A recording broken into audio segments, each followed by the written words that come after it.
Selamat siang dan selamat berjumpa kembali teman-teman yang saya cintai.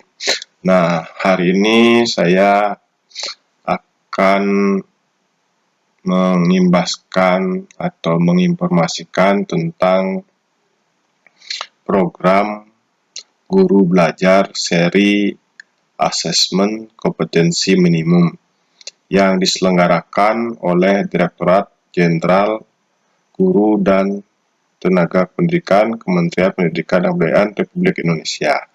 Nah, langsung aja pertama-tama kita klik dulu browser Google-nya, Google Chrome-nya.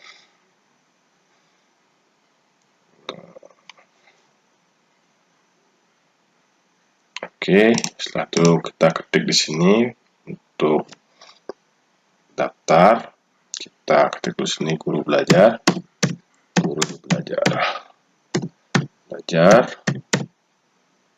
Oke. Nah, di sini kita cari guru belajar.kemdikbud.go.id. Langsung aja kita klik ya. Nah, akan muncul tampilan seperti ini. Kita klik oke, saya mengerti. Nah, di sini dalam program Kementerian Guru Belajar.kemdikbud.go.id ada beberapa program pembelajaran GTK Guru Belajar pada seri-serinya. Ini ada seri pendidikan keterampilan hidup, ada seri asesmen kompetensi minimum, seri pendidikan inklusif, seri masa pandemi COVID-19. Nah, sekarang kita akan mengikuti seri asesmen kompetensi minimum. Langsung kita klik. Nah, seperti ini. Kita cari ini. Sudah ketemu sini. Kita klik selengkapnya. Nah, tampilan seperti ini. Pastikan teman-teman sudah memiliki akun SIM GPU atau SIM Guru Belajar. Nah, pastikan sudah memiliki akunnya. Nah, kita klik mulai belajar. Seperti ini akan tampil seperti ini.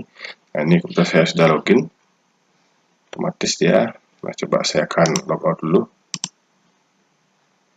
Nah, setelah itu akan ada tampilan seperti ini. Pastikan ini URL-nya, password-nya.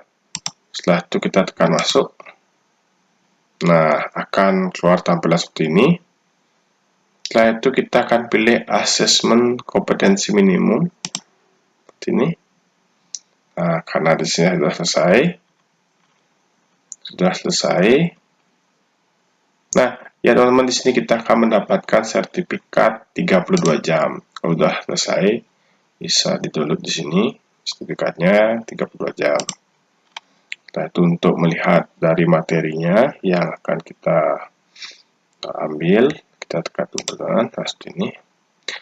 Nah ini dia.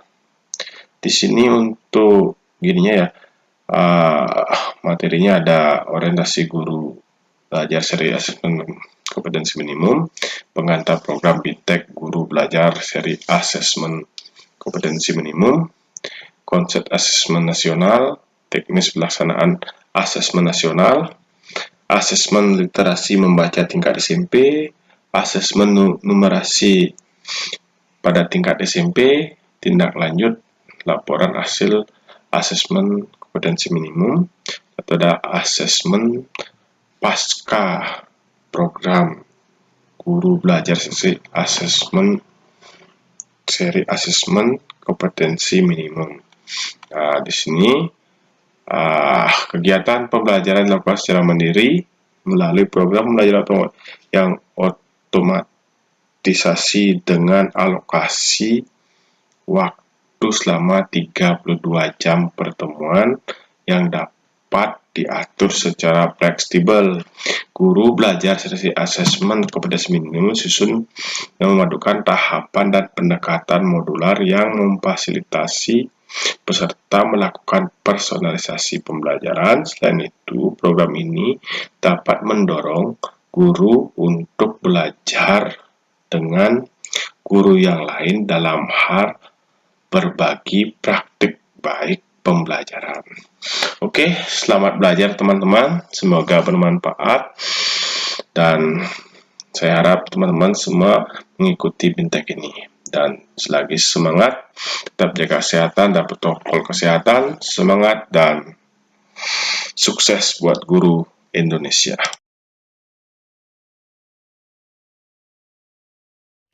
Kenapa ya kita bernapas? Karena kita makhluk hidup? Ya sih, tentu ya, karena salah satu dari ciri makhluk hidup adalah bernapas. Tapi buat apa sih sebenarnya kita bernapas? Nah, respirasi atau bernafas ini sesungguhnya adalah aktivitas memasukkan oksigen dan mengeluarkan karbon dioksida dan uap air. Nah, karena dimasukkan oksigen ini ternyata dibutuhkan loh oleh tubuh kita untuk melakukan metabolisme. Nah, metabolisme ini adalah proses kimia di dalam tubuh untuk mengubah nutrisi menjadi energi. Jadi ujung-ujungnya kenapa ya kita bernapas? Karena ternyata untuk mendapatkan energi. Oke, jadi ini merupakan kerjasama nih dengan sistem pencernaan. Ketika sistem pencernaan memasukkan makanan, kemudian mengolahnya hingga menjadi gizi atau nutrisi, nah ini dilanjutkan nih nutrisi ini di metabolisme atau dibakar hingga akhirnya memperoleh energi. Nah, energi kemudian dibutuhkan oleh tubuh kita nih untuk melakukan aktivitasnya. Oke? Nah, organ sistem pernafasan, jadi ini pasti kita tahu ya, ke organ pada sistem pernafasan yang paling terlihat itu adalah ketika kita menghirup udara, yang pastinya adalah hidung. Nah, di hidung ini ada rambut hidung dan kelenjar lendir. Kemudian setelah hidung ada saluran pernafasan nih, ya. Nah, ini berawal dari trakea atau tenggorokan, kemudian bronkus, cabang tenggorokan, dan bronkiolus. Nah, kemudian akhirnya udara akan masuk ke paru-paru. Di paru-paru ada pleura dan alveolus. Kita bahas satu-satu ya. Oke, ini adalah hidung. Nah, kalau kita lihat di sini tadi di hidung ada rambut hidung. Nah, ternyata rambut hidung ini bukan sembarang rambut. Nah, dia punya fungsi. Fungsinya adalah menyaring udara sehingga kotoran akan tidak masuk ke paru-paru. Itu makanya kenapa di lubang hidung kamu kalau misalkan kamu baru bangun tidur, nah ternyata kok hidung saya kotor ya? Nah, itu karena udara kotornya tersaring oleh rambut-rambut hidung. Oke, kebayang ya. Jadi kalau nggak ada rambut hidung, nanti bisa masuk nih ke paru-paru. Jadi rambut hidungnya nggak perlu dipotong ya. Nah, kemudian ada yang namanya kelenjar lendir. Nah, kelenjar lendir ini fungsinya adalah mengatur kelembaban udara. Karena bisa jadi udara yang masuk itu karena terlalu kering, nah sehingga ketika dimasukkan dia akan dilembabkan. Berikutnya, jadi teman-teman, di hidung ini ada jutaan sel saraf yang menangkap partikel aroma yang memasuki rongga hidung. Partikel aroma tersebut diteruskan ke otak, dan otak yang telah menyimpan banyak memori akan menerjemahkan aroma tersebut, sehingga kita dapat bereaksi nih terhadap aroma, entah itu aroma sedap ataupun tidak sedap. Nah, itulah makanya kelebihan dari bernapas dengan hidung, kita bisa membaui suatu aroma. Tuh ya, walaupun selain dengan hidung, kita bisa memasukkan udara lewat mulut kita.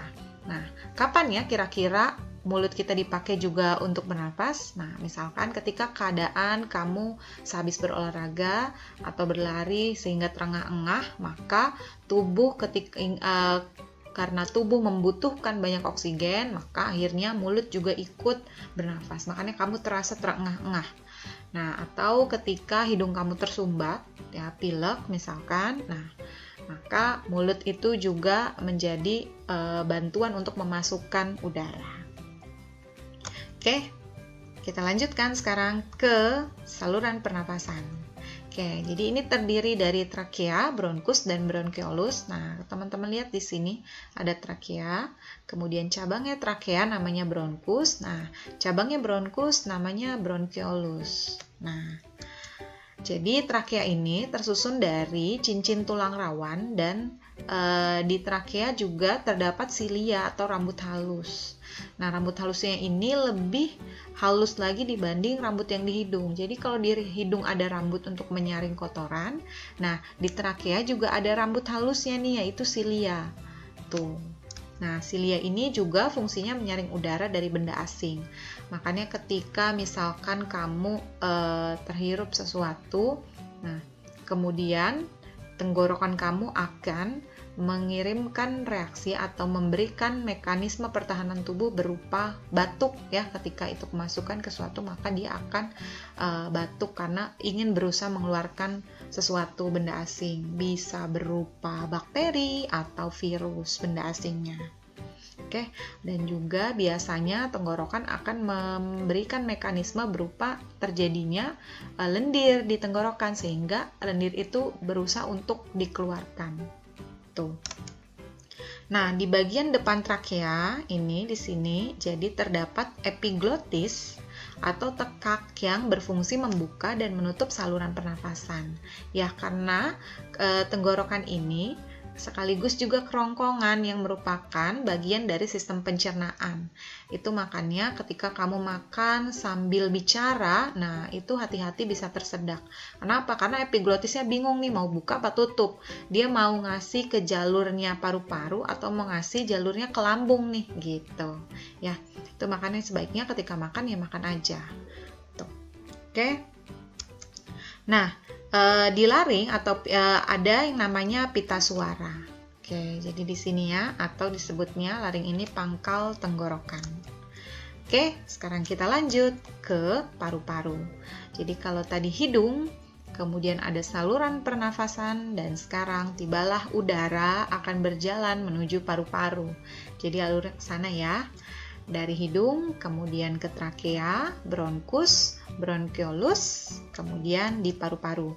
Nah, paru-paru kita ini dilindungi loh oleh selaput pembungkus. Nah, disebutnya adalah pleura. Nah, jadi paru-paru kita terdiri dari dua bagian ya, sepasang kanan dan kiri. Kemudian bronkiolus ini nih, dilihat di sini gambarnya. Kan bronkiolus adalah cabangnya bronkus. Nah, bronkiolus ini di ujung-ujungnya bronkiolus, maka akan menggantunglah alveolus ini atau disebutnya gelembung-gelembung udara. Nah, jadi di alveolus ini tempat terjadinya pertukaran antara oksigen dengan karbon dioksida secara difusi. Nah, paru-paru kita menyerap oksigen sebanyak 250 ml per menit dan mengeluarkan karbon dioksidanya sebanyak 200 ml per menit. Oke? Nah, kalau tadi kita udah cek apa aja organ pada sistem pernafasan manusia, nah sekarang kita cek nih proses perjalanan udara. Nah, pertama udara akan masuk melalui hidung. Tadi di hidung, udara akan mengalami penyaringan oleh rambut hidung, kemudian diatur kelembabannya oleh selaput lendir, dan juga disesuaikan suhunya oleh kapiler darah. Jadi ada 3 perlakuan ya di hidung. Setelah dari hidung, udara akan melalui trakea. Nah, di trakea, udara akan disaring kembali nih. Nah, disaring dari benda-benda asing termasuk bakteri dan virus. Jadi kalau di hidung ada debu misalkan atau partikel-partikel yang tersaring. Nah, ketika partikel itu lebih kecil lagi sehingga tidak mampu tersaring dengan rambut hidung, nah di trakea akan disaring lagi oleh rambut yang lebih tipis lagi atau lebih halus lagi, namanya silia. Oke, jadi di sana termasuk bisa menyaring bakteri atau virus. Nah, tapi sebenarnya ada nggak sih bakteri atau virus atau mungkin partikel yang bisa ternyata masih bisa lolos dari silia? Nah, itu ada. Nanti kita cek di gangguan sistem pernafasan ya. Ada penyakit-penyakit yang disebabkan oleh lolosnya ini. Nah, kemudian juga di trakea, udara juga diatur kelembaban dan suhunya. Oke, jadi luar biasa ya, step 1, step 2, udara benar-benar dipastikan nih bahwa yang masuk ke dalam tubuh kita adalah udara yang bersih. Oke, kemudian udara melalui bronkus dan bronkiolus. Nah, di sini udara langsung diteruskan saja, jadi hanya lewat saja, diteruskan menuju ke paru-paru, yaitu alveolusnya. Nah, di paru-paru udara akan mengalami pertukaran, yaitu ditukar antara oksigen dengan karbon dioksida. Oksigennya yang dibutuhkan oleh tubuh, karbon dioksidanya akan dilepaskan kembali ya oleh tubuh melalui nanti hidung kembali. Jadi nanti oksigennya diambil, karbon dioksidanya balik lagi, lewat lagi bronkus, bronkiolus, kebalikannya jalurnya, trakea, kemudian akhirnya dikeluarkan lewat hidung. Oke, teman-teman, sampai di sini dulu.